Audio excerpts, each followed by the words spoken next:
मेरा मंडप गीत अच्छा लगे तो प्लीज़ सब्सक्राइब करें, लाइक करें और कमेंट करके बताएं कैसा लगा। आंसू से भीगे चुनरिया नैहर से कोई न आवे, आंसू से भीगे चुनरिया नैहर से कोई न आवे।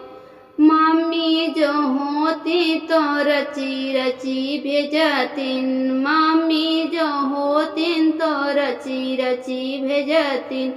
पापा का कौनो सहारा न बाय, पापा का कौनो सहारा न बाय। आंसू से भीगे चुनरिया नैहर से कोई न आवे, आंसू से भीगे चुनरिया नैहर से कोई न